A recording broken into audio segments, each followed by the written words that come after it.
Hello students, welcome to Canonical Classes and today's video we are going to discuss about the models of atom.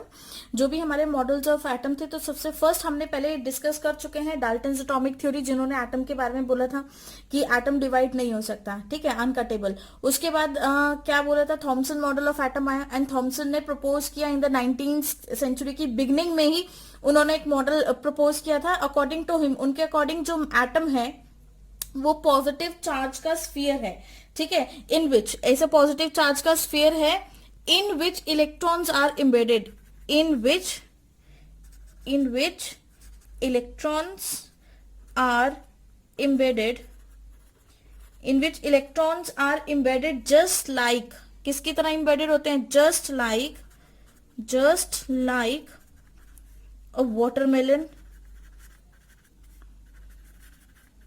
ठीक है, in which just like a watermelon in which seeds are embedded, in which seeds are embedded, ठीक है, just like a watermelon. तो उसने क्या बोला कि उनके अकॉर्डिंग जो आपका एक जो आपका एटम है वो इस पॉजिटिव स्फीयर के अकॉर्डिंग है, किसके अकॉर्डिंग है, इस पॉजिटिव स्फीयर के अकॉर्डिंग है। और ये पॉजिटिव स्फीयर क्या बोलता है आपसे, ये पॉजिटिव स्फीयर में क्या है, जो आपको रेड वाला पोर्शन दिख रहा है ये सारा पॉजिटिव पार्ट है और इसके अंदर जो आपको ये इलेक्ट्रॉन्स दिख रहे हैं ये सारे आपके नेगेटिव पार्ट हैं, ठीक है, ये सारे क्या है आपके नेगेटिव पार्ट है। और ये जितने भी नेगेटिव पार्ट है ये उसने उसको क्या बोल दिया, नेगेटिव चीजों को उसने बोला कि ये इलेक्ट्रॉन्स है और रेड वाला पोर्शन इज योर प्रोटॉन। तो इसलिए उसने बोला कि एटम एक स्फीयर है पॉजिटिव चार्ज का जिसके अंदर इलेक्ट्रॉन्स को इम्बेड किया गया है, इलेक्ट्रॉन्स इम्बेडेड हैं वाटरमेलन की तरह, जैसे कि वाटरमेलन में ब्लैक कलर के सीड्स क्या होते हैं आपके इम्बेडेड होते हैं, ठीक है। अकॉर्डिंग टू हिम, किसी और पेन से लिखते हैं ये, अकॉर्डिंग टू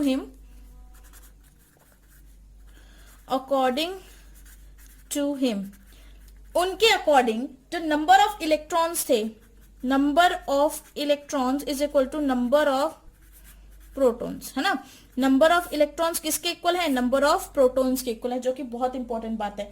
लेकिन इससे क्या पता लगा हमें, नंबर ऑफ इलेक्ट्रॉन्स अगर नंबर ऑफ प्रोटॉन्स के इक्वल है, it means atom is neutral, it means atom is neutral, ठीक है। मतलब इन्होंने एटम की न्यूट्रलिटी तो मेंटेन करवा दी थी, उन्होंने बता दिया कि एटम क्यों न्यूट्रल है, लेकिन बहुत सारी ऐसी स्टेटमेंट्स, ऐसे रूल्स थे जो ये मॉडल उनको वॉयलेट कर रहा था, उनको फॉलो नहीं कर रहा था, इसलिए ये फेल हो गया, है ना। जैसे कि इट फेल्ड, क्यों हुआ ये failed, because it does not explain distribution of electrons, है ना।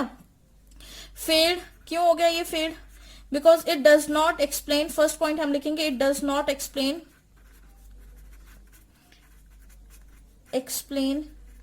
distribution,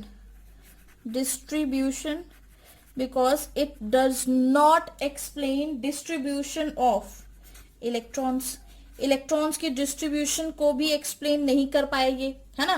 बस इन्होंने कह दिया कि बस इलेक्ट्रॉन इस तरह से प्रेजेंट है, ऐसे थोड़ी ना चलता है।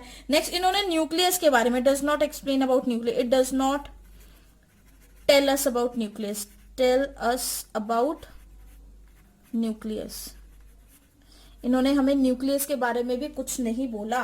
तो ये कुछ फैक्टर्स थे जिसकी वजह से ये थॉमसन मॉडल ऑफ एटम जो आपका फेल हो गया। वैसे इस पे फोकस करने की ज्यादा जरूरत नहीं है क्योंकि आपकी एनसीईआरटी में और एग्जाम में पूछा जा सकता है, तो इसलिए बस थोड़ा सा टच ही उसको करना है, ठीक है। सबसे फर्स्ट आपको ये याद रखना है कि इस मॉडल को किससे कंपेयर किया जाता है, वाटरमेलन से, या फिर हम बोले प्लम पुडिंग मॉडल के नाम से भी जाना जाता है। प्लम पुडिंग मतलब पुडिंग के अंदर जो रेजन्स प्रेजेंट होते हैं या प्लम प्रेजेंट होते हैं, ठीक है, वो प्लम आपके नेगेटिव चार्ज है और बाकी रेड वाला पोर्शन इज योर वो पुडिंग हो गई सारी, ठीक है। उसी तरह से वाटरमेलन से कंपेयर कर दिया कि जो रेड वाला पोर्शन इज योर वाटरमेलन का रेड वाला पार्ट एंड नेगेटिव इलेक्ट्रॉन्स जो है वो उसके सीड्स हो गए, ठीक है। तो total number of positive part is equal to total number of seeds, जिसकी वजह से ये एटम क्या हो गया, न्यूट्रल हो गया।